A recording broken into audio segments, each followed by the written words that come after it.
Good evening, ladies and gentlemen, and good morning for those of us who are joining us from other parts of the world. I'm Kalyani Rajan, Treasurer of the IACLALS, and I'm pleased and delighted to invite all of you to the first IACLALS discussion forum. Um, I'll also be your anchor for the day. So before I take this forward, I would like to invite Professor Swati Pal, the Vice Chair of IACLAS and Principal Janki Devi Memorial College, to introduce the IACLAS discussion forum to all the members. Thank you. Thank you so much, Kalyani.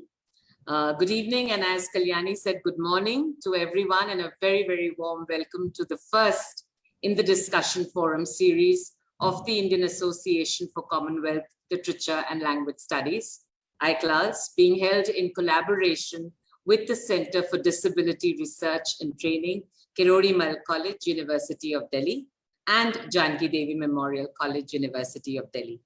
In particular, a very warm welcome to our distinguished panelists, Stephen Kuusisto, Hephzibah Israel, Renu Addlakha, and George Abraham.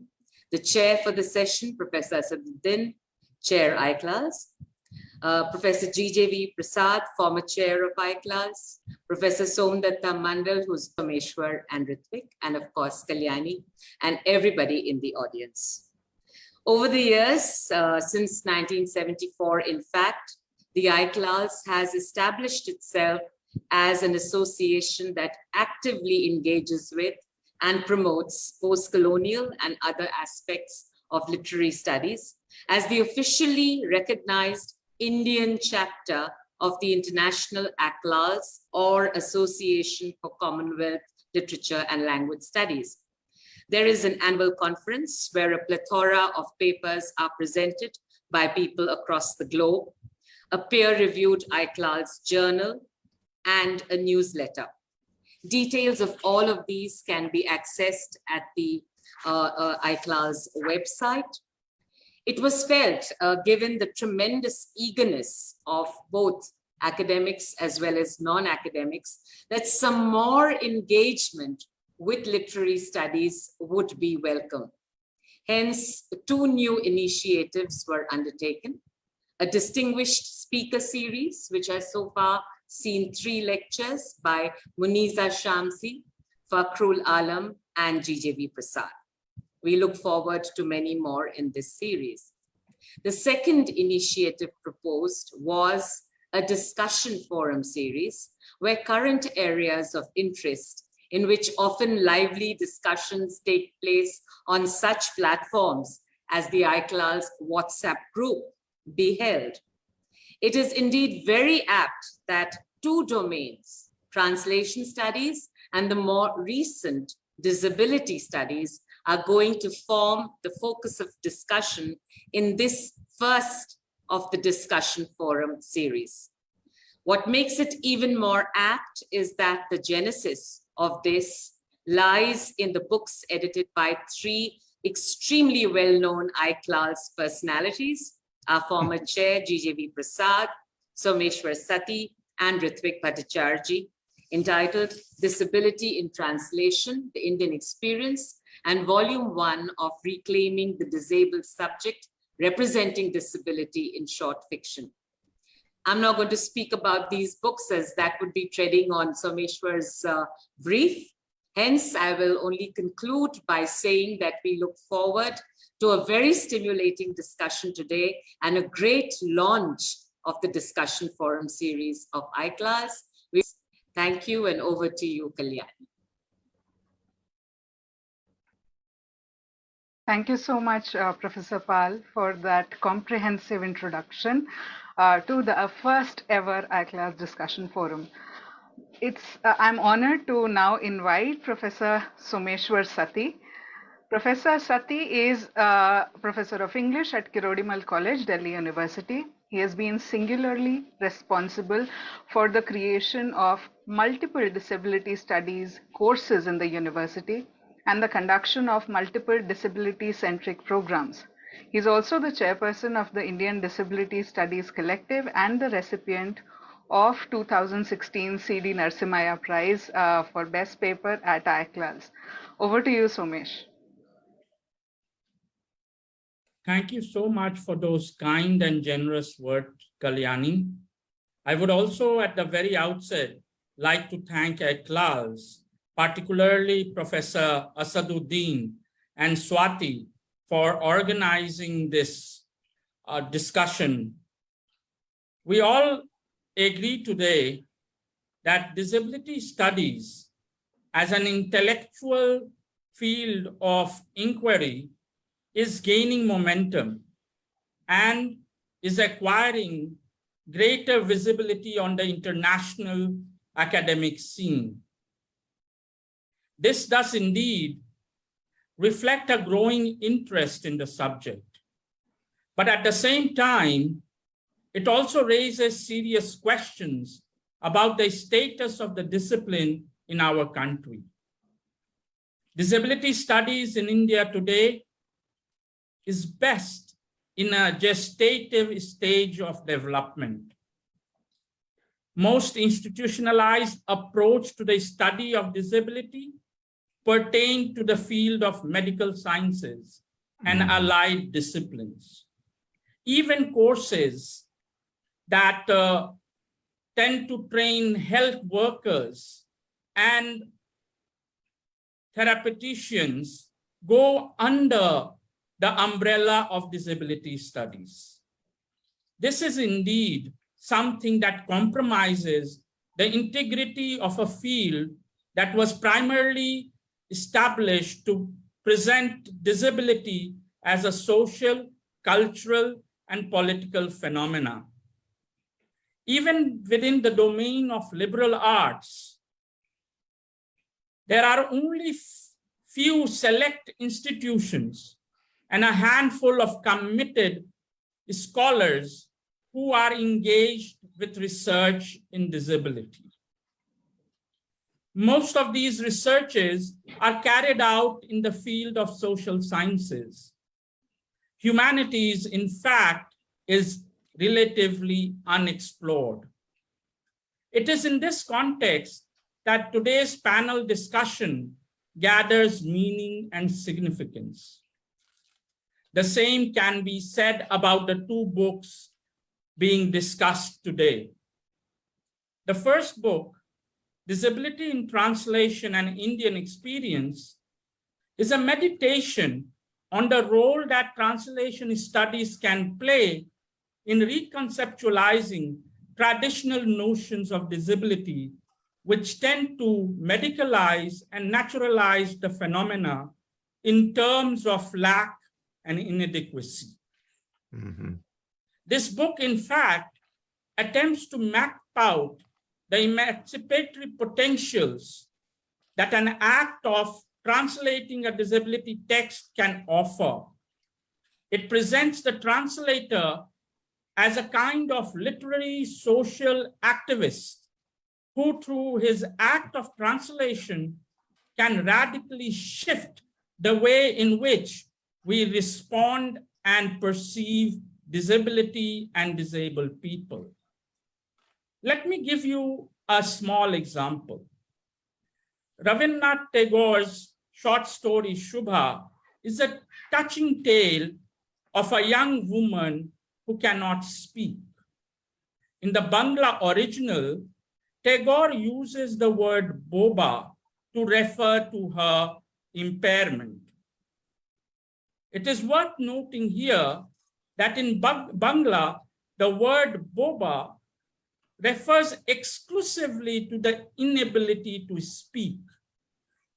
Curiously though, many early English translations of the story have translated the word boba into the pejorative dumb. The effects have been disastrous. The inability to speak has been conflated with the inability to think. The point is that translation can draw our attention to the fact that language structures the world that we live in.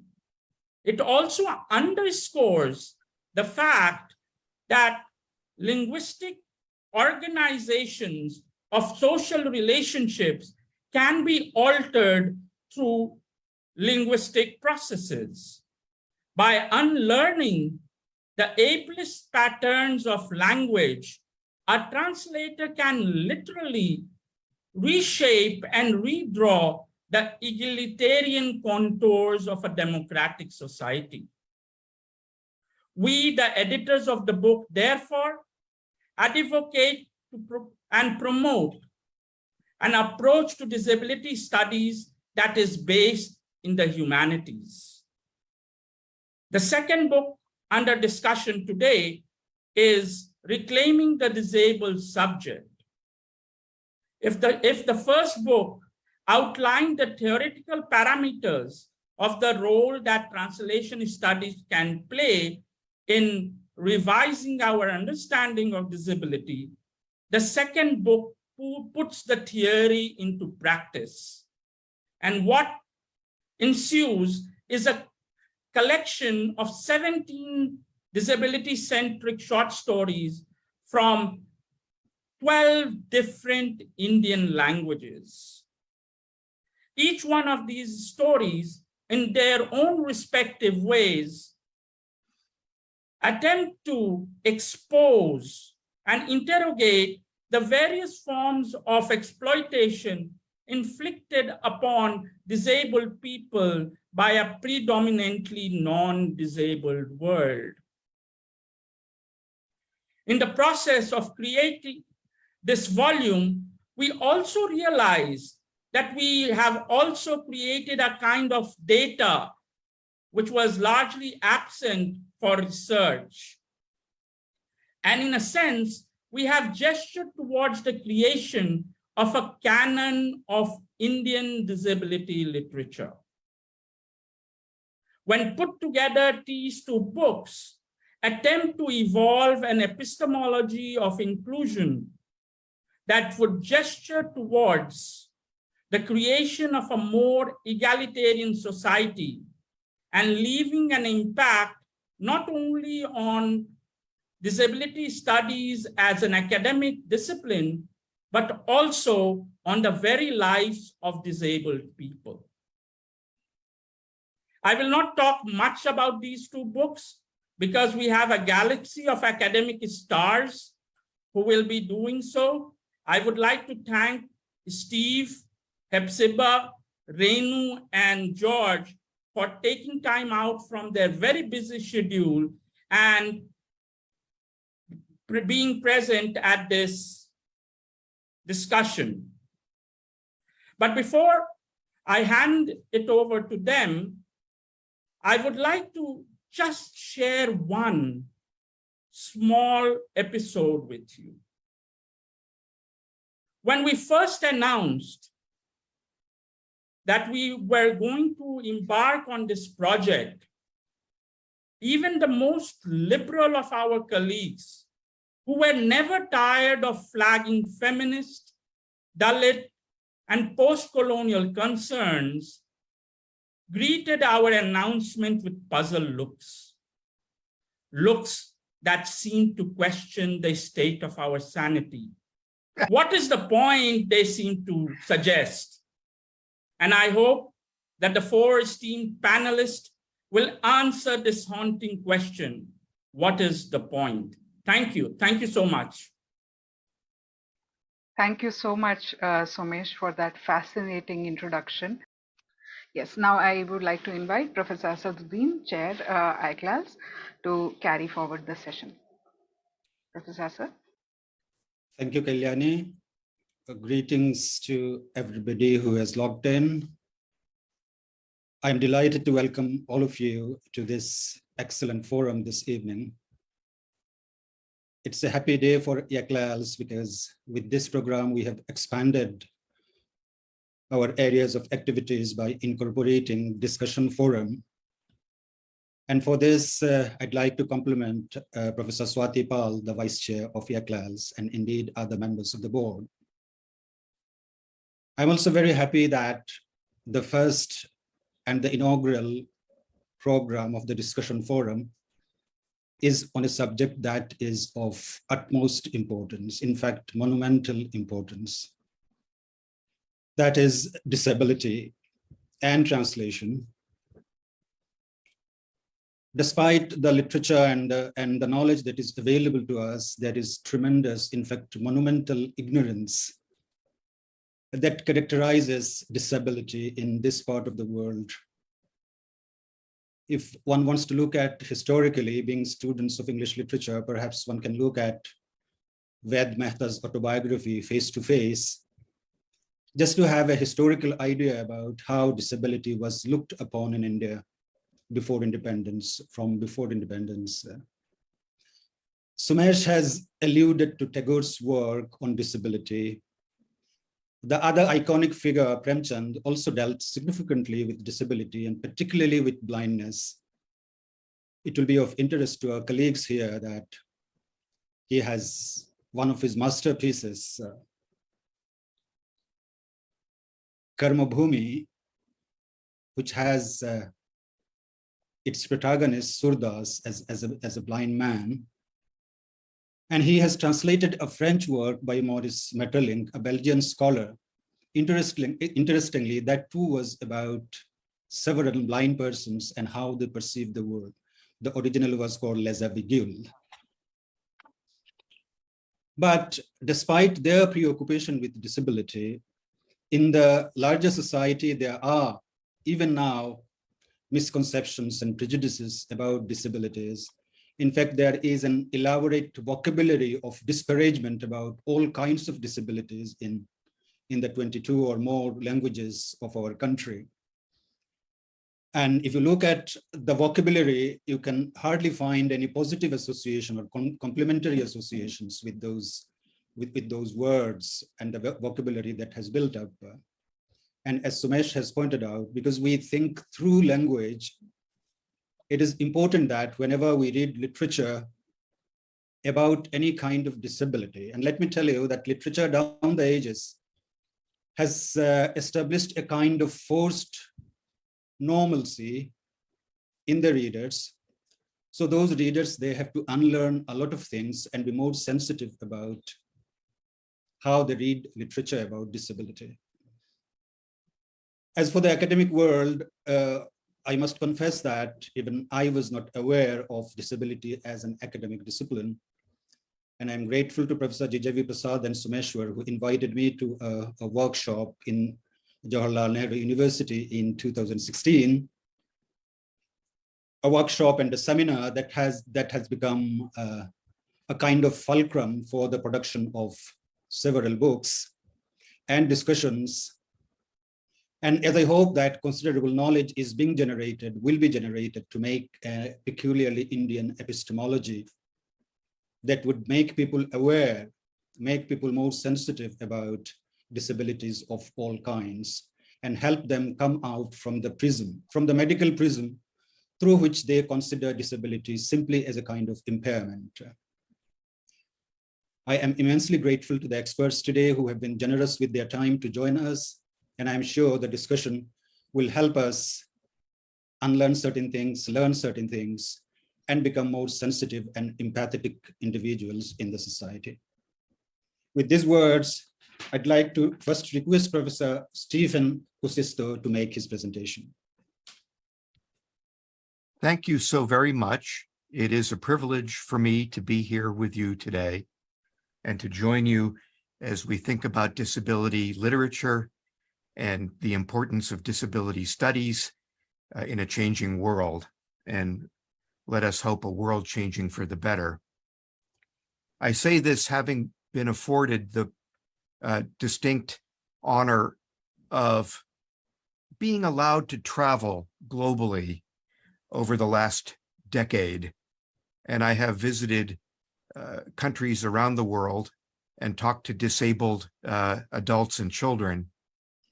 And I know that just as it is the case in India, it is still the case around the world that the disabled are sequestered, are often not conceived of as full citizens, and lead lives that are not inclusive.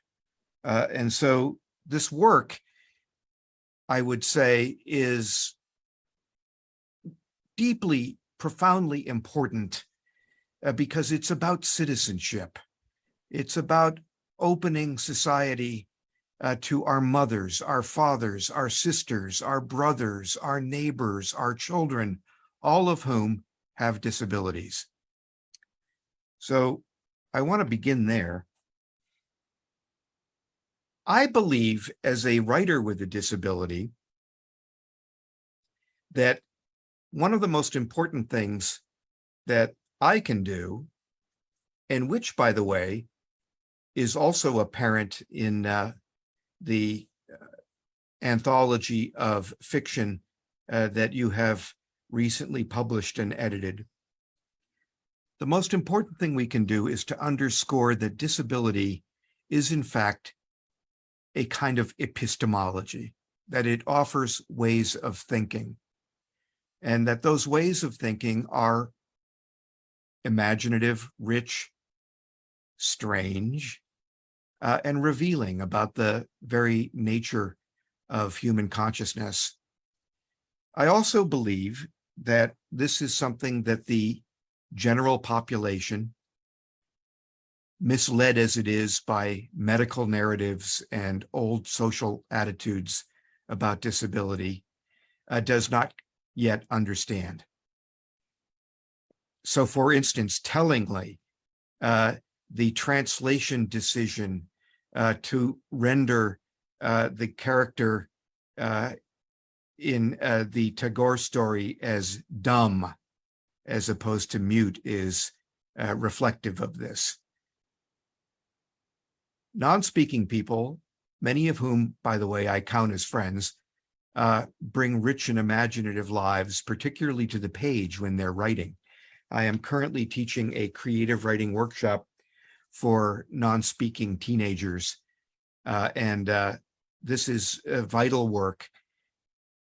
It allows them the imaginative space and an entryway into society. If you'll bear with me here for a second, I would like to read the prologue to my first memoir, Planet of the Blind, because I think this underscores some of what I'm alluding to here about disability as a way of knowing. Centering disability as a way of knowing is, by the way, a political act, and it helps to answer the question that was posed earlier, what's the point?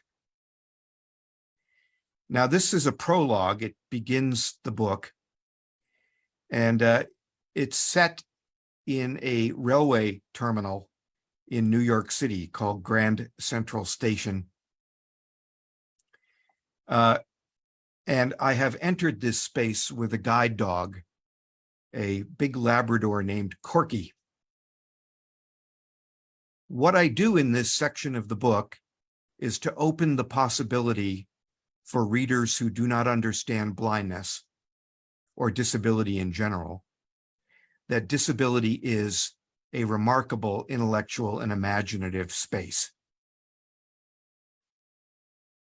I've entered Grand Central Station with guide dog Corky, my yellow Labrador.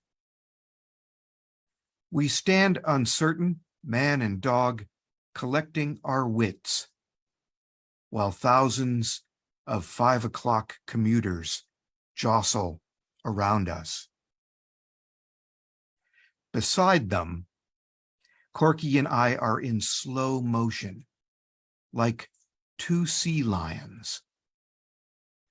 We've suddenly found ourselves in the ocean, and here in this railway terminal where pickpockets and knife artists roam the crowds, we're moving in a different tempo.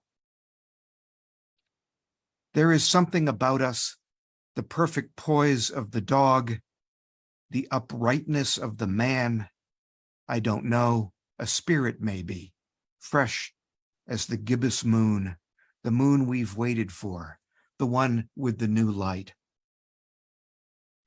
So this is our railway station, a temple for Hermes.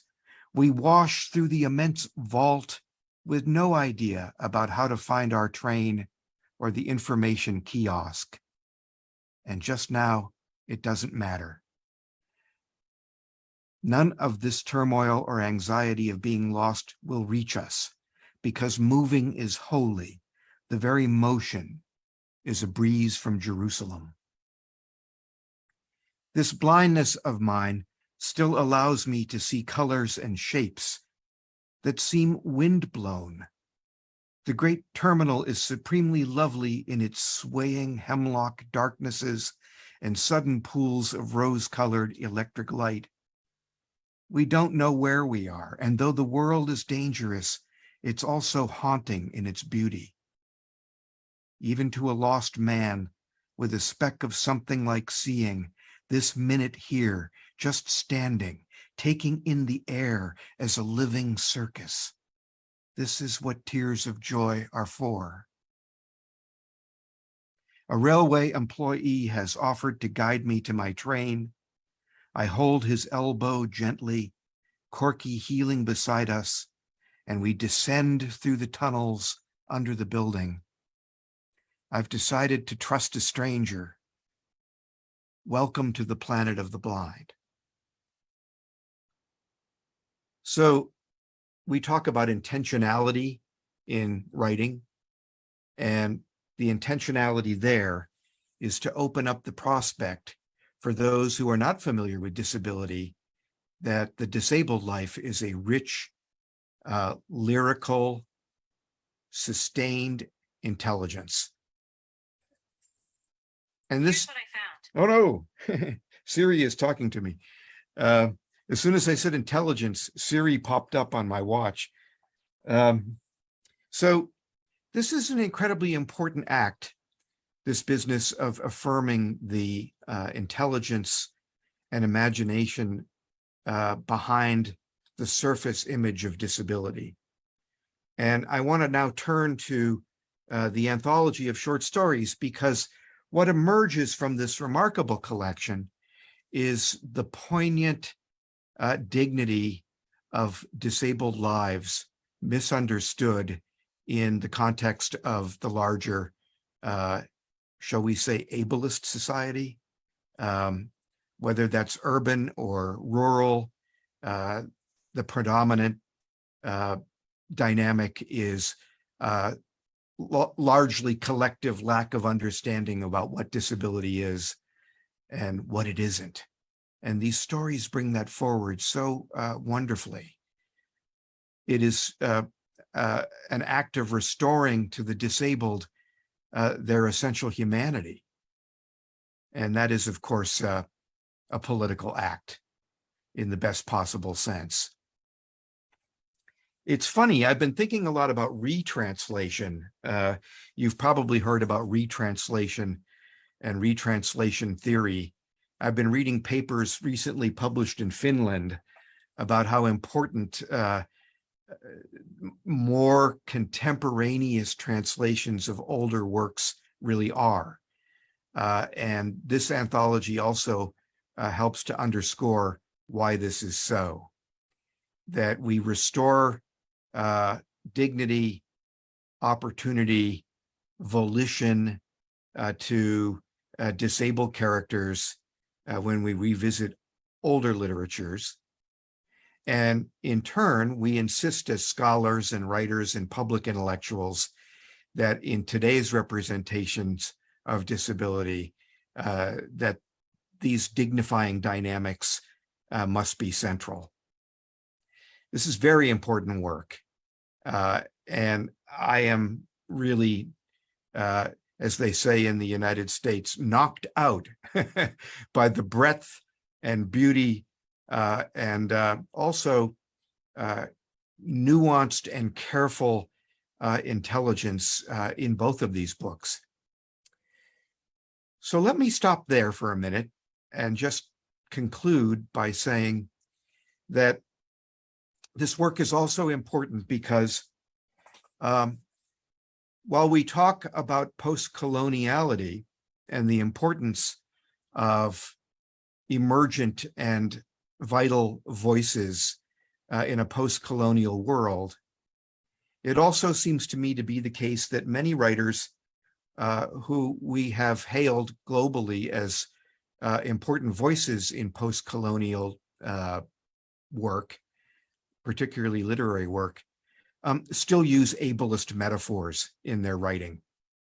And so I recently taught a course at Syracuse on postmodernism, post-coloniality, and literature. And it's very clear, whether we're talking about Salman Rushdie or Ben Okri's wonderful novel, The Famished Road, or many other illustrations, that old ableist metaphors resurface as writers try to grapple with their respective disappointments about endemic failures in post-colonial society. And so pejorative metaphors of disability work their way into the narratives critiquing the state of post-colonial society and simply reinscribe old damaging images and metaphors about disability. And so this work is vital of bringing forward in a changing global dynamic and changing global setting, more powerful and potent words and representations and images that center the dignity and intelligence of disabled life. So thank you. Thank you, Professor Stephen, for this beautiful vision of disability and underlining the fact that our discourse is still steeped in ableist, in a kind of ableist vocabulary, and we have to be sensitive about it and slowly and gradually, but inevitably change should come and would come. I would now request Professor Hephzibah Israel to make her presentation. Thank you. Thank you, Professor Asad and Swati, for your kind invitation to join this book discussion. Bear with me. While the rest of the panel focuses on disability studies and activism, I will speak mainly on the translation aspects of this book project. And it gives me immense pleasure to be part of this panel that to speak about these recently published books, Disability in Translation and Reclaiming the Disabled Subject. And I say this for two reasons, one personal and the other academic. Personal, because I had a very small role to play in the deep history of these two volumes. Somesh first discussed the idea of organizing a workshop on translating texts on disability with me, probably sometime in early 2015. I thought it was an excellent idea, and we discussed how he could organize such a workshop, which would stimulate colleagues to think critically about both disability and translation. At the time, I was chairing the Regional Workshops Committee of IATIS, the International Association of Translation and Intercultural Studies. And to answer Somesh's question, what is the point? The committee actually saw the point. They thought it was a brilliant idea, also because it was a topic that hadn't been dealt with in translation studies until then. So they were willing to part fund this workshop. So that shows how much interest there was both in India, but also outside India for carrying this topic forward. At that stage, Somesh and I also discussed the possibility of two books arising from this workshop, one which presented the translated stories, but the other which would be a critical intervention in disability and translation studies. As part of a long-term project, you're never sure how things will pan out, whether publications will actually eventually materialize at some point in the distant future. And Somesh, being the pragmatist that he is, wisely plans only one step at a time. But that's why I find it so exciting that these volumes have now been published and we can now come together to discuss the books. So I'm delighted to be speaking as part of this panel, as it brings me full circle in some sense. The second and more academic reason that I take pleasure in lies in the unusual subject matter at the focus of the two volumes, disability and translation, or disability studies and translation studies. As I've already said, these have not been viewed in conjunction with each other before. I think either in disability studies, as far as I'm aware, or in translation studies, and of this I'm very sure. And this is the more important and serious point. While literary narratives focusing on issues relating to disability may or may not have been translated between languages, disability as a critical category has certainly not been taken into account in translation studies so far. This is true not only of translation studies scholarship within India, but also translation studies internationally. That's right. So these two titles, therefore, are literally landmark publications in the field of translation studies, at least worldwide. A claim that is usually very hard to make of anything these days of mechanical and virtual repetition that we live in. So I think this is an additional cause for celebration at this book launch, that this is a historic turn both in Indian literary and translation studies, but also translation studies globally, that we are able to bring the two together. Now, I've been reading the critical chapters in disability in translation and the short stories in reclaiming the disabled subject with great interest. Each scholar translation has not simply translated, but commented critically on their acts of translation and their role as translators in constructing or reconstructing disability in a new language context. This second self-reflexive engagement with translating disability is, I think, even more important than translating texts focusing on disability. This may sound controversial, as many would say it isn't possible to have the critical conversation until one has a body of translated literature in place. I would say instead that the order should be the other way around. Translation practice should be underpinned first by conceptual and critical engagement with translation. Mm-hmm. What does it do? How and why? Mm-hmm. While translation and translating are generally ascribed positive connotations, critically engaged translators in any translation project will be very aware that translation is far more freighted with the political weight of its ability to construct socially experienced realities discursively and linguistically in very specific ways. The translators contributing to this volume have indeed been self-reflexive in that they have turned their critical eye on their roles as mediators between disabled and able bodies, between disabling and ableist tendencies, and the ethical issues that this inevitably advances.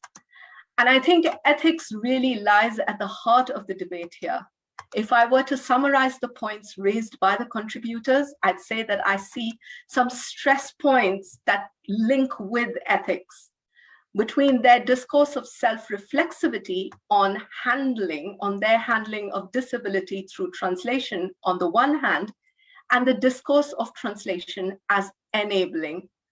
This is not necessarily a criticism, as I see it as a sign that the contributors to the volume and the editors are trying to grapple with a serious and perhaps even unresolvable ethical dilemma, which is, how can the translator take on the voice of characters and narratives that are disabled without speaking on their behalf? And how should an able-bodied translator translate a text focusing on disability for a widely able-bodied audience? How do they translate in a way that lets the source text, character, and narrative speak for themselves?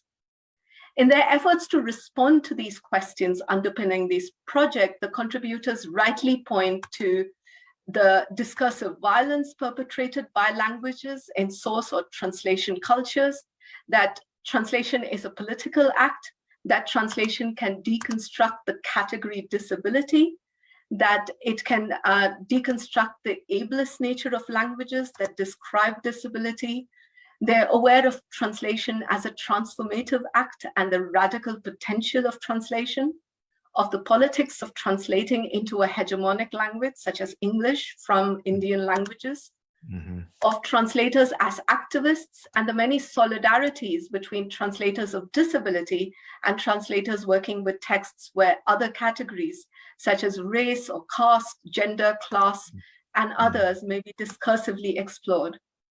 So far, so good. At the same time, I have also noticed two other recurring metaphors in the two volumes, that of translation as enabling and of translation as a space where disability and ability may meet to interact. The editors first play with the dual ideas of disabling and enabling acts, where translation as enabling counters the person with disability in the world. Several contributors echo this by referring explicitly to translation as enabling or implicitly see their own roles as that of an enabler. I enable by translating. I translate, therefore I enable.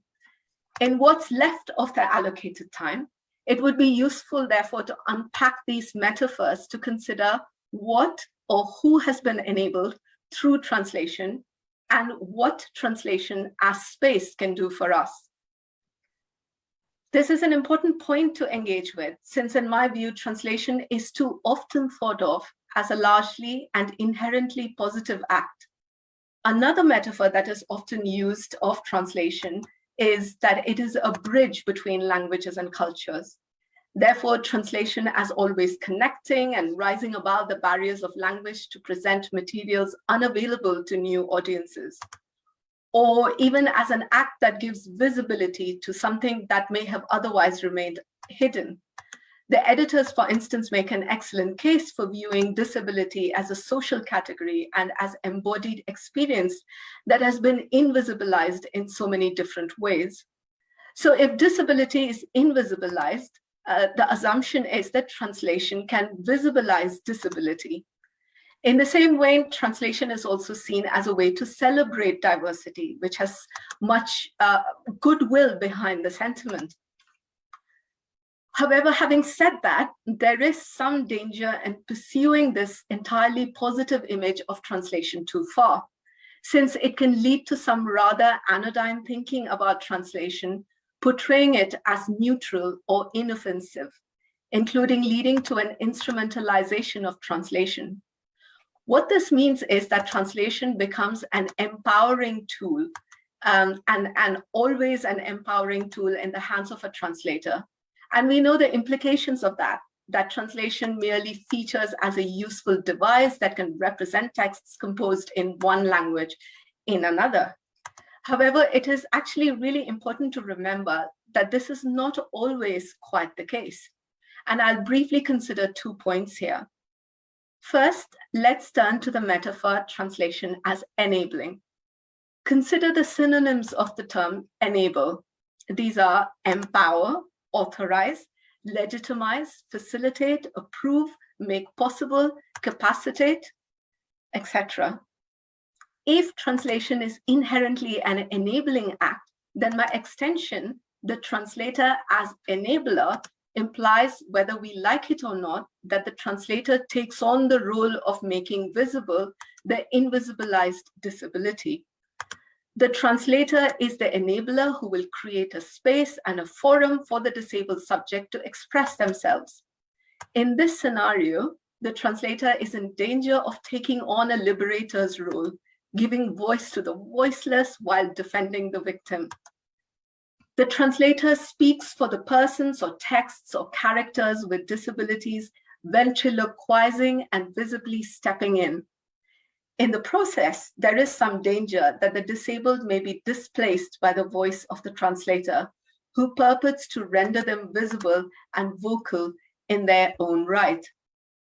Second, rather than a hybrid medium in which diversity coexists, or a space where the disabled and the able-bodied might cohabit as distinct manifestations, translation can and often does stand in for the other. How so?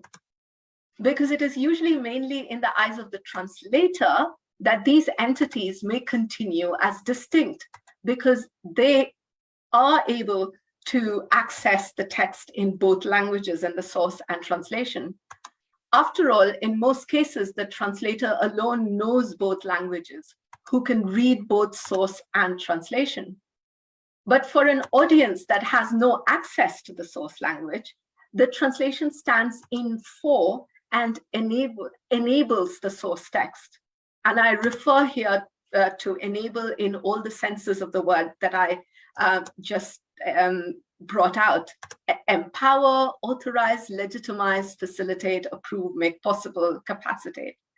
So for audiences that encounter a disability text only through translation, they will not in fact be able to see the twin images, the distance or the distinction or the interaction between source and translation, between the disabled body in the source and the disabled body in translation.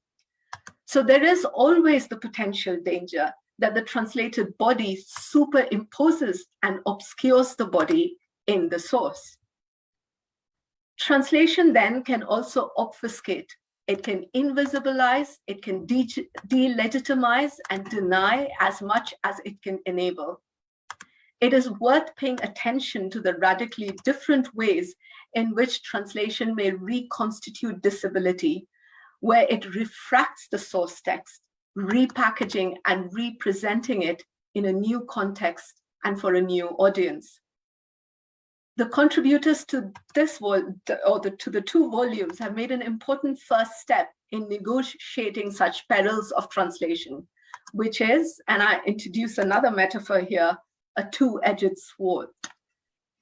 Equally importantly, disability studies has begun to unsettle ways of thinking within translation studies, and I hope this is only the start of more such productive conversations. I'll stop here. Thank you, Professor Israel, for this very spirited presentation. We, as students of translation studies, know that no translation is final. Translation is always works in progress. And I'm glad that you have sounded some timely warning to the translators about how to use their agency and how to be aware of the pitfalls and dangers as they go along. I'm sure Someshwar and his team, they will undertake further work and organize further workshops when the leads or the points that you have made will be important points of discussion, I can assure you. Thank you very much for your presentation. So if Mr. George Abraham is there, and if he's listening to us, may I request him to make his presentation? Yes, I'm very much here and I'm very much listening to you. Please go ahead. Can you hear me? Yeah, sure. Okay. So on the outset, I must confess that there are two audiences that I'm terribly scared of. Number one, academicians. Number two, doctors. And whenever I'm invited to speak to these two groups, I'm extremely nervous. It's like standing in the middle of the wicket, waiting for a fast bowler to come and bowl at you. You know, it's so. Having said that, I would like to begin by indulging in a little storytelling of my own. I'm no academician. I'm not a professor or a teacher. So you would pardon me if I am out of line from the normal way of presenting a paper here. But I will begin with a couple of stories. A few years ago, a professor friend of mine was traveling from Ahmedabad to Chennai by train.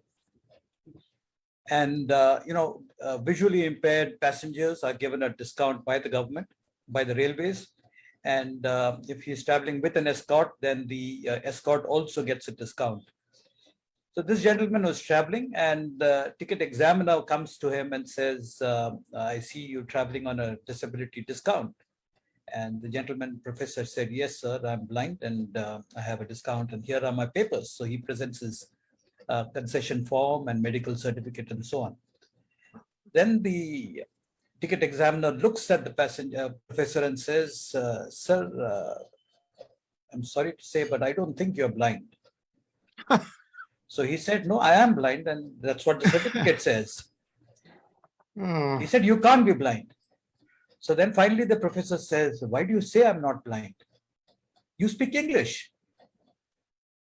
How can you speak English? You are blind. So that was the first story. The second story is I was at an airport traveling from Delhi to Mumbai, and I asked for assistance. So I was at the counter and I said, Madam, I'm visually impaired and I will need assistance. So the lady very kindly said, sure, sure. And then I could hear the click of a few computer keys. And then she suddenly says, Madam, will Mr. Abraham need a wheelchair? So I said, where's the madam? There was a lady standing next to me and she was asking her. So I said, I'm afraid I don't know how the lady is going to know whether I need a wheelchair, whether I eat non-veg, whether I smoke. How will the lady know? I don't know this lady. She doesn't know me. So, my agency was being questioned. This is not the first time it happened to me. Wherever I go, there's one or two such instances that happen. Thirdly, about 8 years ago, I was with my organization, Score Foundation, producing a TV serial called Nazar Ya Nazariya, which means, is it about sight or is it about perspective? And we were doing a little case story on a little blind boy, how he was included into mainstream society. And he was narrating a story, or rather his mother was narrating a story that, we were traveling on a train and the co-passengers got interested in the fact that our child was blind. And they were feeling very sorry for the child. There was a lot of sympathy and poor chap and that kind of language. And finally, when the lunchtime came, the lady who was sitting across from the aisle suddenly asked the mother of the boy, pardon my asking you, but how does your son eat? So the little boy just piped up and said, like, the way you eat, I'm sure you eat when the lights have gone out too. I also eat the same way, I have no problems. So we live in a world where, we tend to stop with the disability. If somebody is hearing impaired, somebody is blind, our focus just stops there. And the work I do is essentially based on around 60 years now of experience of living as a person with disability and about 30 years of life working in the space of disability. And one thing I realized is that the disability is not the real problem. It is the way people think, the people around, as well as the people with disability themselves. That's been the major challenge. My experience also tells me that every disabled person is potentially part of the human resource of our country and this world. And we need to invest in the person rather than merely aspiring to provide for the person, look after the person. So, and the third thing I've realized is, we need the person, when we shift from the disability to the person, you will suddenly find that the disabled person has a lot to offer. That's been my experience, and that's been the kind of work that I've been doing to address the issue of ignorance, the issue of preconceived notions, and the biases that have crept up over the years. And while I was reading this book, Reclaiming Disability Subject, I suddenly realized that whatever is being talked about in the book, the various stories, is mirroring what exactly happens today. yes. And the only difference I find is that in the last 25, 30 years, with the opening up of the economy in India, television has come in a big way. A little later on, the social media has come in a big way. And as a result, there has been a lot of conversation in the media about disability. Now, I'm not sure whether this has again made any kind of significant change in the community, because still when I go out, the attitudes I see does not reflect any change. There might be a few people who have started looking at people with disability a little differently, but still, when it comes to brass tacks, when it comes to the ultimate, I don't think people actually trust people with disability with any kind of responsibility. There is a social media space called Clubhouse. Now, I've been part of this Clubhouse for a while, and it is an audio space. And there are thousands of people who interact and engage on Clubhouse at the same time. There are different rooms and people interact. And I noticed that there are a number of people with disability also who are engaged in this on Clubhouse. And many of them, I know that they are disabled because I know them personally. But the interactions that take place, very often, person A does not know person B, whether any of them are disabled. The awareness of disability is not there. The conversation is about the topic that is being discussed, whether it's the politics in India, whether it is the cricket match between India and South Africa, whether it is Imran Khan's role in the Pakistani administration. Conversations happen, all kinds of people participate in them. People with disability also are part of this conversation. And it's amazing how the social media platform has totally removed the differentiation between able-bodied and disabled people.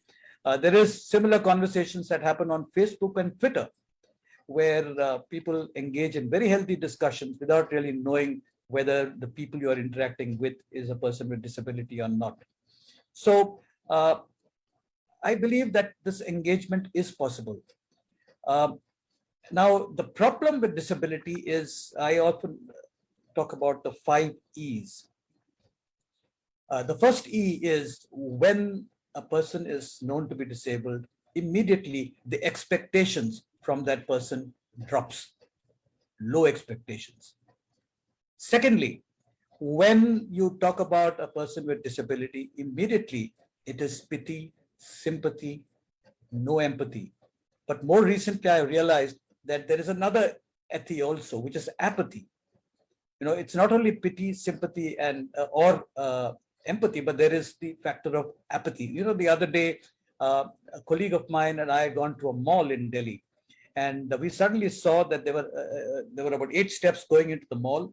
There were lovely railings on both sides, but you could not hold the railings because there were huge potted plants kept on the side of the railings to beautify the place. So we took some pictures and posted it on Twitter. Of course, there were a few people who said, this is terrible, this is insensitive, and so on. But I was surprised when there was a huge number of people who also said, why should people with disability go out to the mall? Why should the elderly go out of their homes? Why can't they stay at home? They're being looked after. So that was a learning for me. It's not only about pity and sympathy, but apathy is also got into my vocabulary. And having empathy is far gone. Now, as a child growing up, I wanted to be a communicator. I wanted to be a cricketer. I wanted to be a musician. My parents did pay heed to all these 3. They did give me the opportunities to develop these skills. And they empathized with me. And I was fortunate that I got these opportunities in school and college.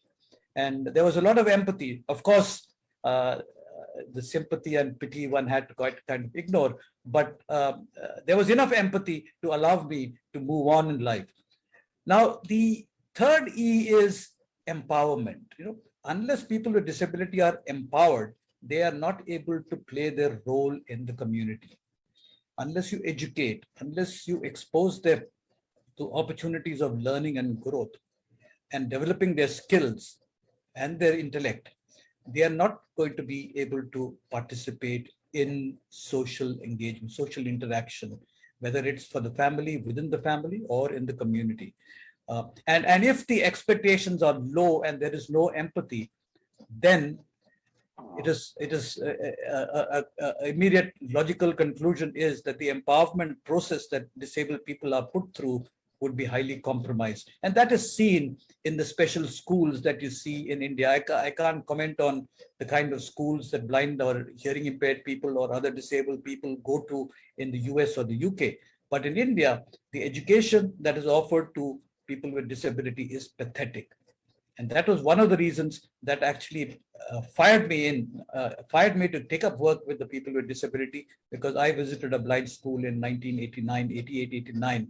And the terrible status of that, of what I saw, kind of compelled me or inspired me or motivated me or angered me to work with people like me. So that's the third E.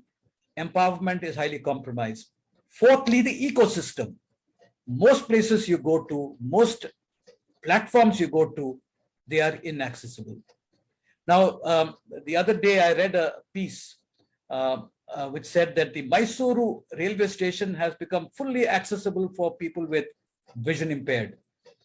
Why? Because there's a lot of braille signage that has been put up in the stations. You know, every location is braille signed. The elevators have got signage. Now, the question I ask is, how the hell do you get to these signages if you are blind? You know, and then the kind of cleanliness standards that is followed in India.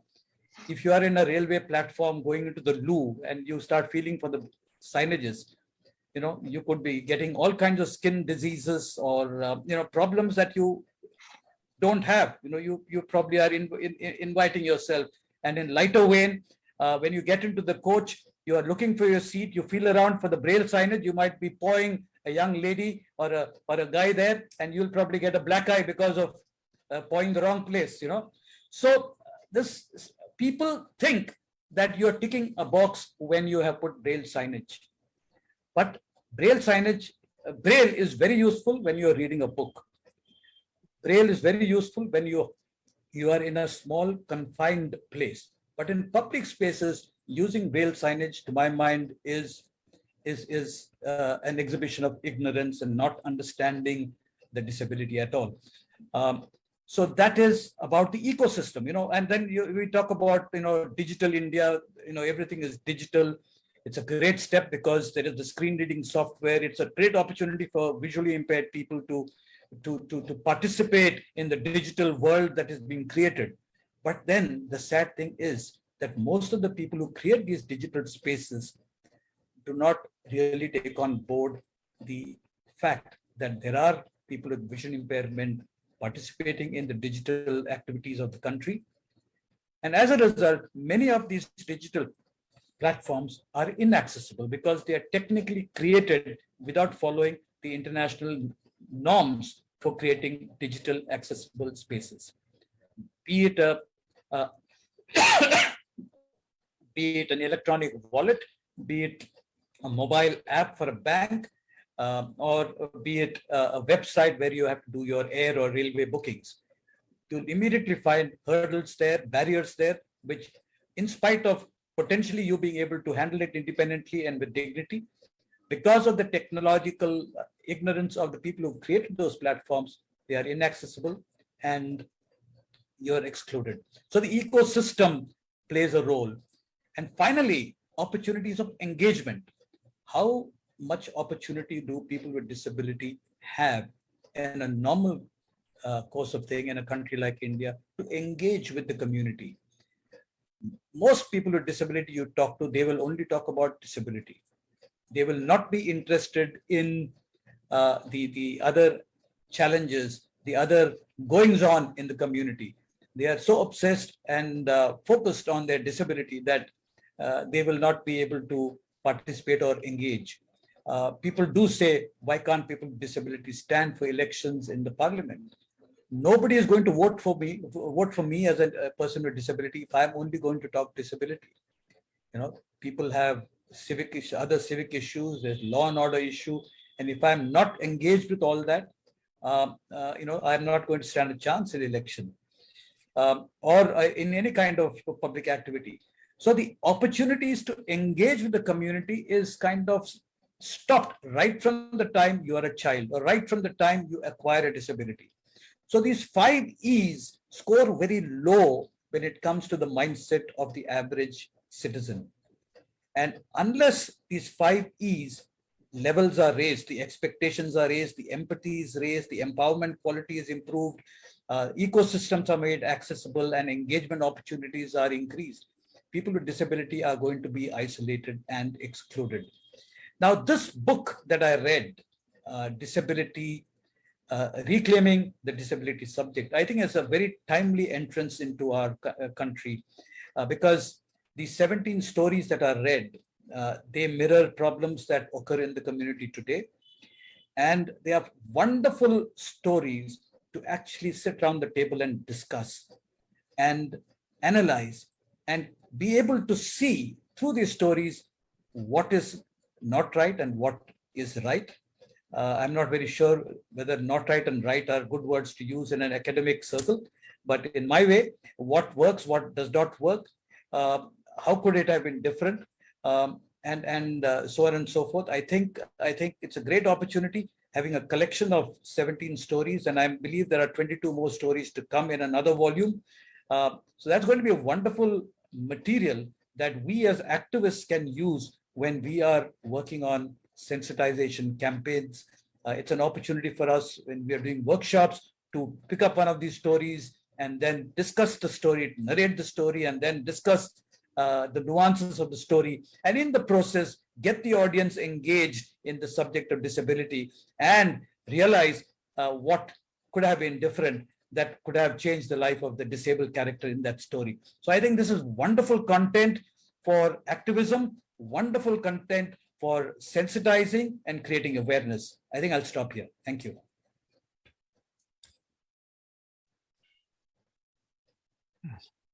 Thank you so much, Mr. George, for your very interesting and enlightening stories, because nothing matches the practical experience of a person who goes through those experiences and others who read about those experiences in books. I think it is wonderful if academics and translators can work people who have experiences of practical life. I would like to invite now Professor Renu Addlakha to make her presentation. Can you hear me? Yes, yes, we can hear you now. Okay. Firstly, I do feel a little like a fish out of water because I am from another discourse, and that is the discourse of, so yeah. Ma'am, I'm so sorry to interrupt, but yes, you have switched on your video. Thank you so much. Yeah. Thank you. So I come from another discourse, and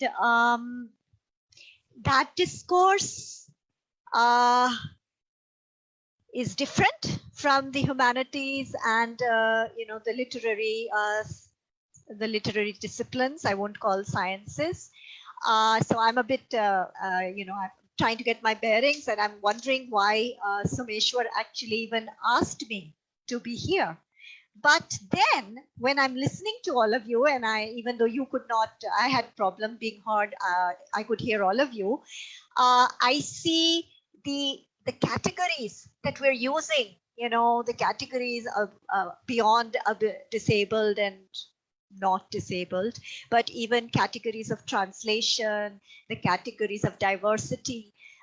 So which brings one to the conclusion that actually disciplinary boundaries are artifices, and they are constructions of maybe of pedagogy, maybe of the university discourse, maybe of the politics of education, because we're actually talking about the same phenomenon, and it is disability at this moment, which links these various perspectives together. So I thought I'd bring my presentation into two parts. One, I want to talk a little about translation, for which I am ill-equipped because I am not a person from the languages. But at the same time, my training in the social sciences clearly shows to me that we are translating So whether the translator is translating a story from one language to the other, or whether I'm going into the field and trying to translate the experiences of people with disabilities into categories of an audience that I am trained in to target. So we are all translating, and the problems that the second speaker identified with regard to translation in the context of language, of translation of literary text, is as applicable as a metaphor for the process of doing social science research, particularly field-based social science research, particularly a method that I use very often and which is very common in disability studies in sociology, which is ethnography. So we are translating. What are people saying? What are people feeling? What is their experience? What is their reality? And then we bring it back into our specific discipline or our specific discourse within which we are operating. And that has its limitations. So I think every attempt at translating any kind of experience, and here we're talking about disability, will be riven by limitations. Because to my understanding, no translation can be authentic. It cannot capture the experience of the subject, and it tries to approximate it. Maybe you may contextualize your translation work within that particular era. What did this person feel? What was it like? What is the best way to represent it? And where then does we are playing with the sliding of subjectivities, the subjectivity of the character, which becomes a real entity once it's presented in a story or in a novel. It takes on a shape, it takes on a form, it takes on a reality.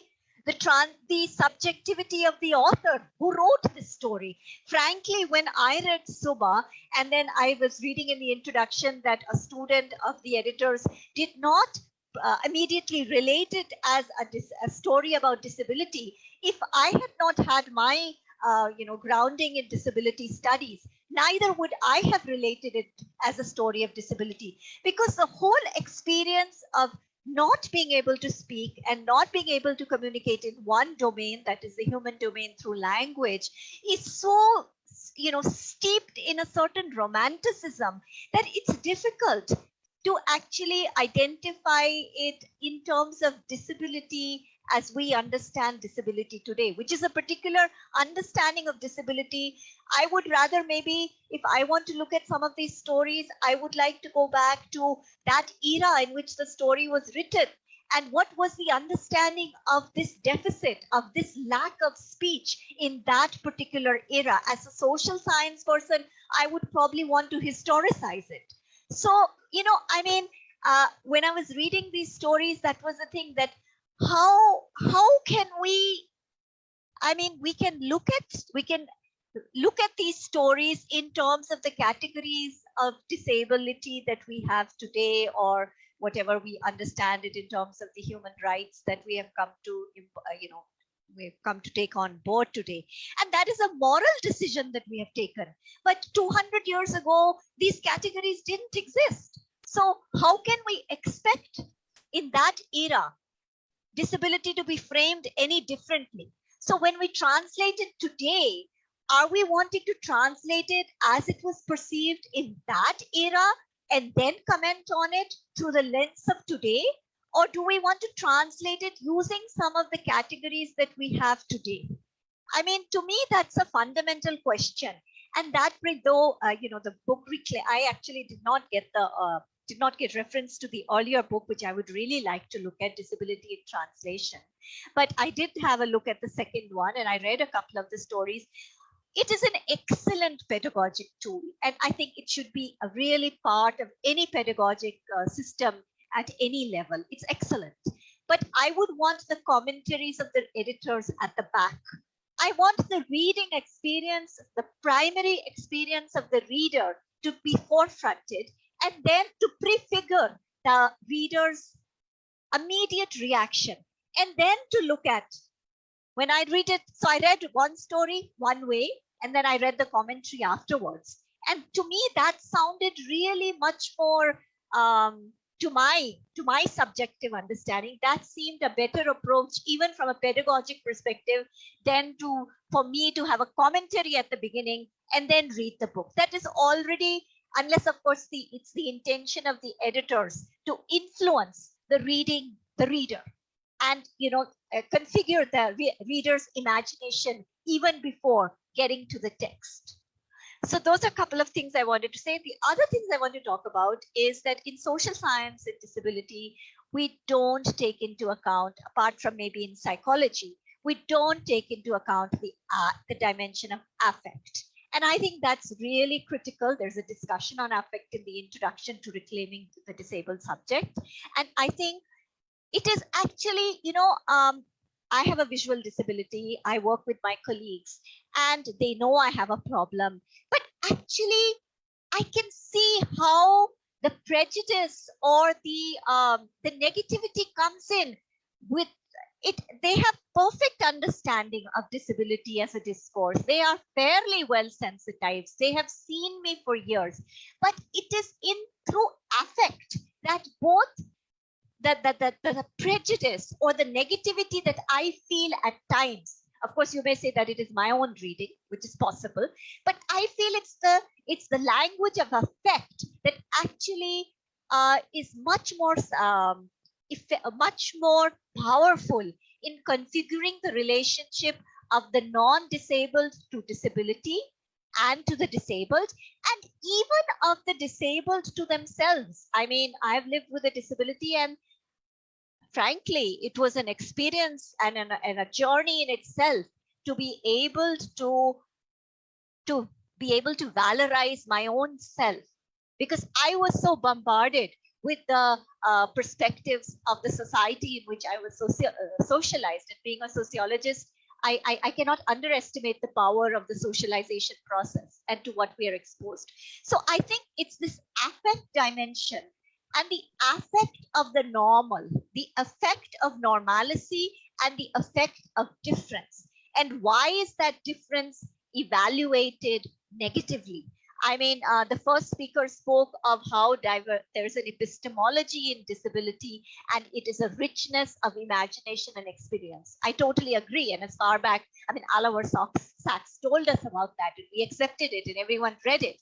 But how is it that it's so difficult to move from that textual way of understanding and thinking, as to the actual experiences of interacting in the world with people with disabilities, and people with disabilities interacting with the world of normality? So, I mean, I know I've put more questions and I didn't actually prepare a presentation, and as you can see, I feel a bit at sea, but these are some of the thoughts that came to me while I heard all of you.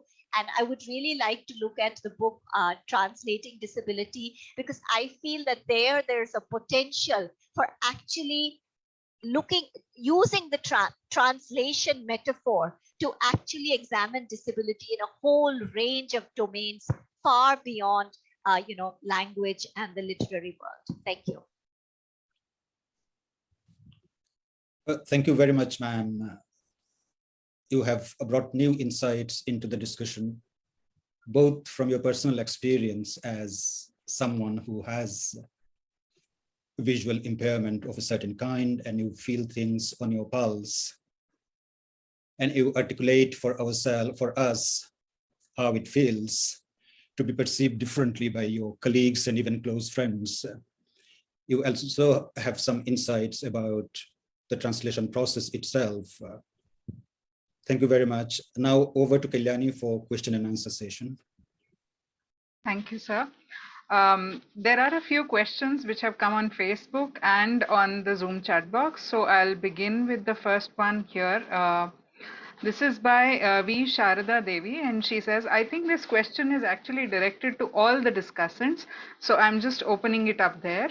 The question is, how can an analysis of the representations of disability in source work written in an Indian regional language and its translated version in English contribute to the state's development policies connected to the disabled community? That's the first question, and it is open for all. Whoever wishes to take that. Yeah, can I take it up? Please, please, ma'am. Yeah. So I think you've talked about development, and you've talked about how is this connected with a translated story from the local language or the regional language into English.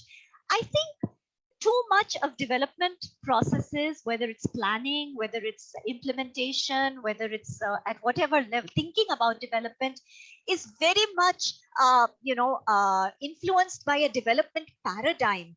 And this would include, even in the case of disability, a paradigm that is developed in not the part of the world in which the plan is going to be implemented. So I think the source material here that you refer to can be excellent in giving us an idea. And here, in some of the cases, it would be a historical idea. In some of the cases, it would be a contemporary idea of what disability means. And definitely, as I said, we are assuming that the translation is as authentic as it can possibly be and related in terms of the contemporary situation. So one, I would feel that the translation process may not be so inhibiting, would not play an inhibiting role in capturing what is the experience and how can that be addressed, because the development is essentially a way of addressing that experience, a way of improving the conditions of through processes of whatever processes that may be. So I think it's an important source material, and development practitioners should have access to this kind of material to enhance their understanding and to develop more appropriate plans and policies for the disabled population in that given area. If any of the other discussants would like to also respond to the same question, please go ahead.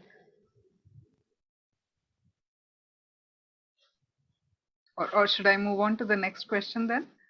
The next question is, how does a story written by a non-disabled able-bodied translator bring forward the disabled experience?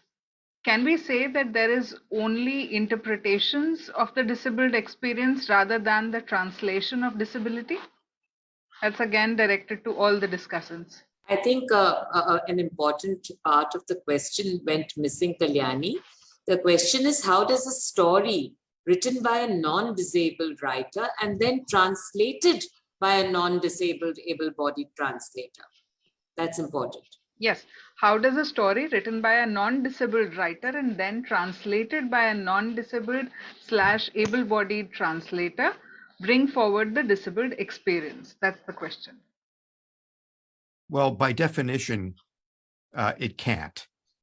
And so I'll use an example. There's a famous German language poet, Rilke, who wrote a series of poems called The Voices. And each one of those voices is a disabled person. And the presentation in these poems is rather ghastly, right? The blind person is helpless and represents spiritual abandonment and a kind of profound existential hopelessness. And each of these, the deaf person and so forth, all of the poems are absolute ableism. If you're taking a text like that, and then you have a non-disabled translator who has never given these ideas, these pejorative representations, any thought, then you've got double trouble. There are a lot of bad examples of able-bodied writers using disability as a plot device, a literary device. And, so one element that is important in the kind of work we're talking about is to convey the idea that, old ideas about disability as uselessness, lack of affect, and so forth are simply dated and, unworthy of our attention.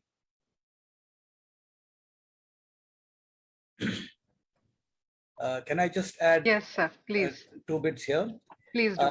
I believe that these stories and the translations into English being written by non-disabled people actually mirrors and affirms what we as activists believe in. And I think these stories and this book as a standalone might not necessarily transform. I think it has to be, this book has to be engaged with by groups. And that's why I said that, groups will need to engage, discuss, debate, and come up with what could have been or what should be. But I think, my way of thinking, which might be totally out of line, but I think this is wonderful reflection of the status of disability in our country, in this world, over the years. And it's wonderful material to actually focus and come up with where do we want to go and how do we do it. So I think I would look at it that way. Mr. Samir Chaturvedi has raised his hand. I believe he wants to ask his question. So I'm just allowing him to unmute himself. Yes, please go ahead.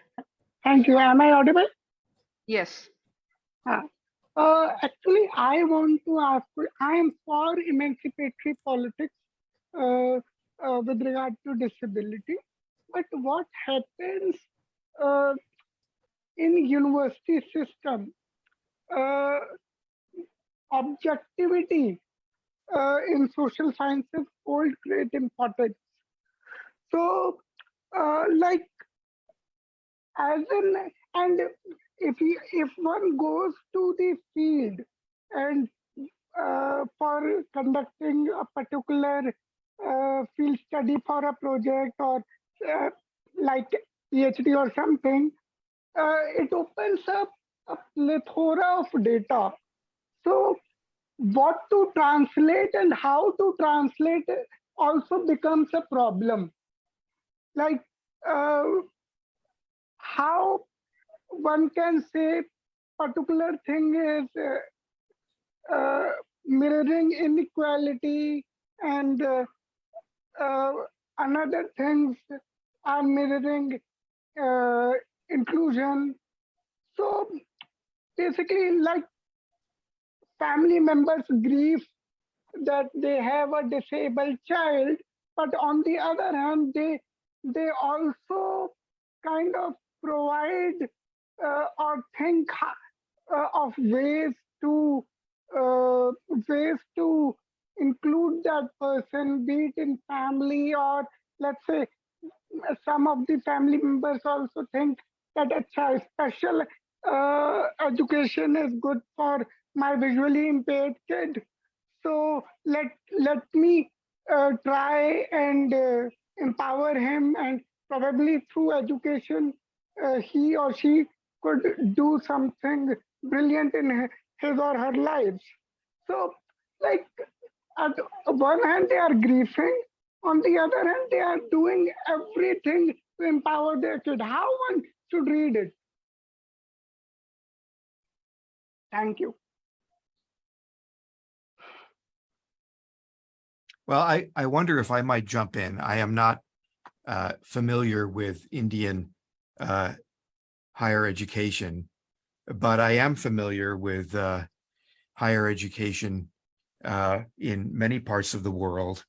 And it's important to recognize that as disabled activists, we are a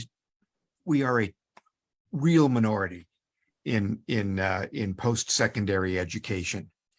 And while it's tempting to imagine that disability studies, for instance, is a big deal, particularly in the United States, because we've had 20 years of great scholarship and activity, the truth is that the majority of American universities do not have disability studies. And it's still a very small academic discipline, even within the United States. And so the work of bringing forward the idea that the disabled belong in the, at the center of educational attainment is global work. It is still heavy work, heavy lifting. There's a lot to be done. And that's why a conversation like this one today surrounding these wonderful books is so vital, because this is part of the striving for opening the doors to opportunity. These books do not appear from a vacuum. They appear from a place where there is striving, hope, dynamism, and human rights and civil rights work going on. And so, you know, we have to hope that that this work will engender, you know, more opportunities. Thank you, sir. I'll take one last question. We are already running short of time, and I'm hoping that we'll move on to the next segment. So this question is by Mr. Dharmendra Jangid, and it is to all the panelists. He says, "It is said that every thinker is a child of his/her time. This applies to both the original writer and translator. And as postmodernist thinkers believe that every understanding is a misunderstanding. So looking at this aspect, can we say that translation is a task of reinterpreting the classic according to one's experiential reality and deconstruction of hegemonic culture?" And can I go first here? Please. Partly because I actually need to leave in the next 3 minutes. I have a meeting. I'm in the middle of my work day at Edinburgh. I completely agree with what Stephen and George said, their responses to previous questions. And the question that you just read out, Kalyani, actually reiterates another question in the chat box on interpretation. So can we see translation as an interpretation? And I think that's very, that is vital, actually. It's not can we see, every translation is an interpretation.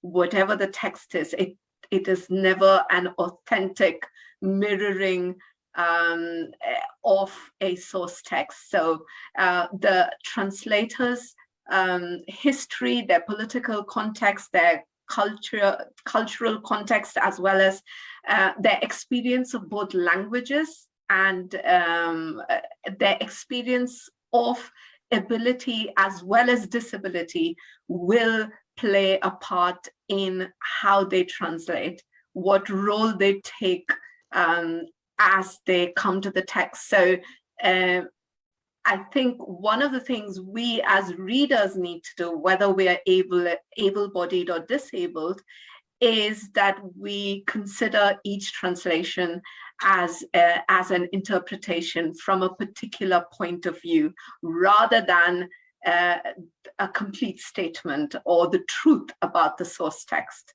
And if we do that, then we can actually compare different translations as different interpretations of a text, and actually can carry on having that conversation about the politics of perception and who is writing and for whom.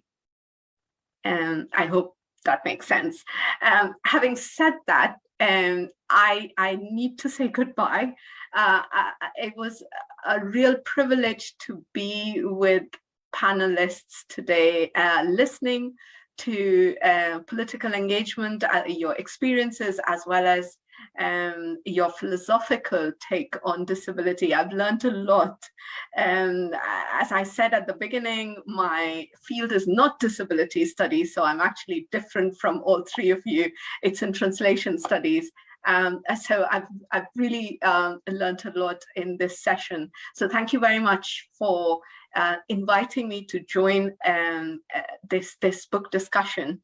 And I hope we'll see a lot more books, not just in translation, but more literary texts that take these issues forward, especially in the Indian context, because we really don't have anything else by way of focusing on disability. So thank you. Thank you. And bye-bye. Thanks a lot. Thank you. Handing the mic back to Professor Asad. Now I'd request Professor GJV Prasad for his remarks, because he was perhaps the originator and facilitator of the original conference from which everything emanated. So his insights will be valuable for us. Professor Prasad, please go ahead. Thank you. What do I say? We have heard a wonderful panel. We heard a wonderful discussion of the book. I must thank Professor Asaduddin and the whole IACLALS team, Swati Pal and Kalyani, and the whole team for organizing this discussion. I'm very happy that the first book that I picked up a discussion were ours, which came out of a very, very good workshop that we co-hosted at JNU at the Devi Institute of Advanced Study, where I was director at that point of time. This came out of years of discussion with Someshwar Sati. We go back a long way, as I keep saying. And when Somesh and I used to talk about lack of disability texts, of lack of translations, because one didn't even know whether such texts existed. And when we talked to people, very often they would only talk about the epics, or they talk about, movies, some things, but there was nothing substantial ever. So when Somesh, after chatting for a long time and also getting Hephzibah into the discussion, suggested that we hold a workshop, and that he could get part funding because of Hephzibah, and the other part I should find, and we should hold this workshop. We went ahead with very cautiously, because we were not sure whether we'd get a response for this. We asked a number of people for stories, people working in different languages, and we were told there were none, or there were very few, that they would look around and think of stories. So we decided, Somesh and I at some point decided, we have to announce the workshop, send out the call, and see what happens. That we can't wait indefinitely for people to, proactively get stories for us. That call induced a lot of interest. People, in fact, started writing to us saying, I would love to translate if you find the stories. So that was interesting, that people are willing to translate, but they were saying, where are the stories? We'd love to translate. We went ahead, and we were very democratic in a sense, trying to get as many people in as possible, getting good translators, getting people with stories, getting as many languages as possible in, and we ended up with 60 stories in the workshop. When people came in, they were surprised to see the number of stories, to see the number of languages being represented, and there was heated discussion on translations that were available and translations that they could be doing, and how they would go about translating. So some of the questions that Professor Hephzibah Israel raised were addressed in this very workshop. What would it mean to be an activist translator? What does it really mean? Are you rereading the text significantly, but how will people be aware? How will your readers be aware that that's what you're doing, right? What is your role as a translator? I think everything was discussed because people were excited, enthusiastic, and felt that to read as literary critics, to read these stories as literary critics, where they would simply historicize, read it in terms of its times, and then to read it as readers who are reading it from now and from their contemporary times, to use the text to read their own contemporary times, and then to play the interpretative, the translator. Because as a reader, you're always an interpreter. As a translator, you are one more critic interpreter. So what do we do? And the orientation that Hephzibah talked about is something that we were very careful, and we understood. Every translation is a political intervention. And if we were giving it a positive spin, it was as people interested in disability studies, interested in making issues clearer, that we put the positive spin on translation as enabling. Of course, starting with the most basic premise, which is that you are enabling a reader who will not be able to read that language, read that story in the language it's written, has that disability in that sense, not knowing the language, you're enabling that reader to read. Starting from there to onwards to thinking about the stories, to think what we actually are finally doing in the 2 volumes. And when Ritwick Bhattacharjee came in as a co-editor for our 2nd volume and our 3rd volume as well, one of the things that he brought and we wanted him to work on was to orient people who use these books, who read these books, to think in terms of disability, think differently. It's a way of thinking that we wanted to promote, which is why the introductions are where they are to the stories, to make people think in a different way. We assume that the way we have always thought about stories, reading fiction in the literature classroom will carry on. This would give a different orientation. And this is where I agree completely. Disability studies is a small discipline. It's a niche discipline. It's not a large discipline anywhere in the world, But what we are hoping will happen with this book is that these stories will be taken into other classrooms, into other courses with these ways of reading. And these ways of reading will then influence ways they read other texts as well, not just the text we're identifying as stories with disability in them, but every text can be read differently. It's like querying the pitch. So it's a way of reading that we want people to take to other classrooms, other courses, other texts, and we hope that will happen. So on the one hand, we are creating an archive for disability studies scholars. We are creating an archive for people who want to, take disability to a classroom, to think about it in a scholarly manner. A resource book. That's what we brought forth. We also brought forth a volume where people thought through that and theorized about their translations, and completely self-reflexive, aware of what they're doing, and you can see that and you can engage with it. But as I said, finally, what we hope all this engagement will take is to people's practical translation experience, that they will when they translate, will think differently, through these things, just like the other interventions in translations enable people to think about language. For example, the feminist intervention has made people think about how we use language all through. We hope that will happen again now, that people rethink about the way they use language, the way they read language, and that this will transfer to other fields, other areas as well. That's what we hope. And I hope, and I was listening to a Discussants, I was saying, exactly, this is the kind of discussion we need to have. We need, actually, it would have been great if the Discussants could have talked to each other as well. In this format, we couldn't have that, because it would be fun to see them discuss it, to take it to those points and take them forward, right? And we hope it will happen.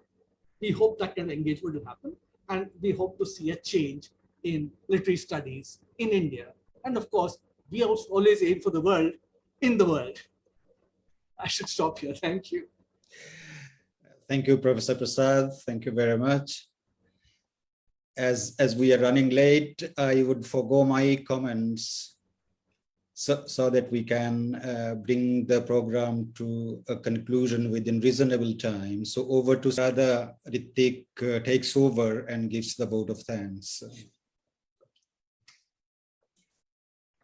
Thank you so much, sir. As a vote of thanks, I think we need to also look back in time, because, and I have been saying this again and again, because this is a project that technically begins in 2011, 2012, where Someshwar arrived, when I was still his student, and we just began something. And this is Professor Prasad had already given this history. So I think the first round of thanks that needs to go to is, first of all, Jawaharlal Nehru Institute of Advanced Studies.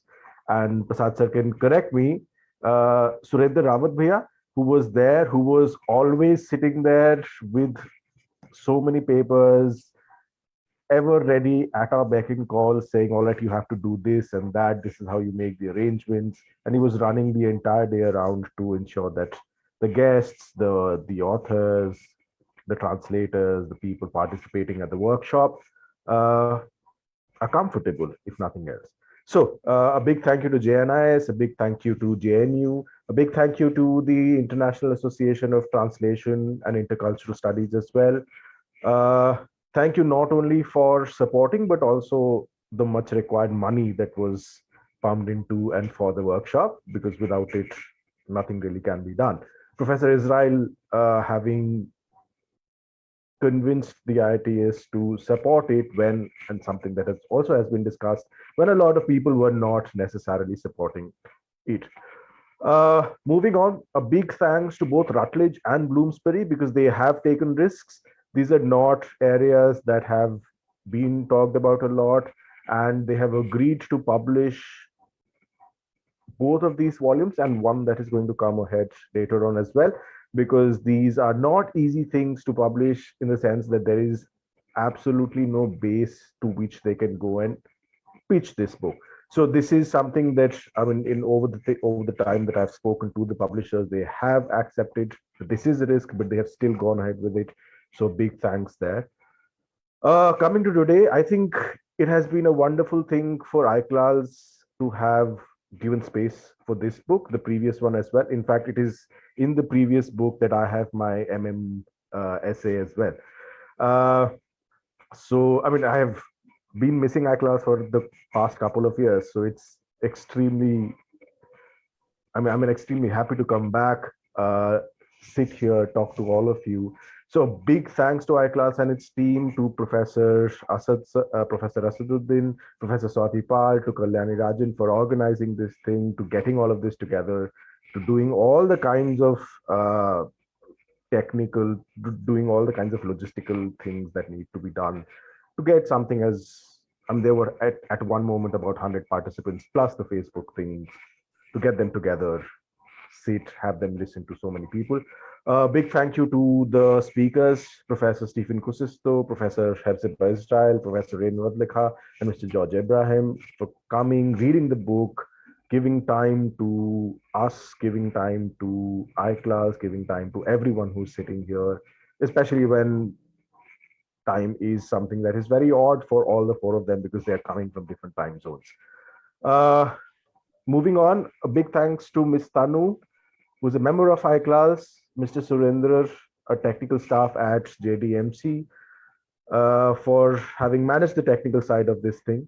A big thanks to, once again, Professor Swati Pal for getting JDMC, to Somesh for getting the CDRT, the Center for Disability Research and Training, into this thing, organizing it, contacting everyone, speaking to them, getting them agree to come and speak. A big thank you to Devanshi Sharma from CDRT and Siggy Ghosh from CDRT for, I think, for making the posters, getting the adverts out, getting the word out. And I think finally, a very big thanks to Manisha and Nitika as well for their ISL, because it is a very taxing thing to do. They have to be on the move the entire time. So I think that's it. Thank you for everyone for being here. I hope you do get to read the book someday. Someone asked a question, where can one find the accessible versions of these books? They are available on Amazon. There is a soft copy on Amazon, and the soft copy is accessible, but it is a Kindle copy. And if worse comes to worse, we can help out. With that, I think it's 9. We would end. And thank you once again, everyone, and have a happy evening. Thank you.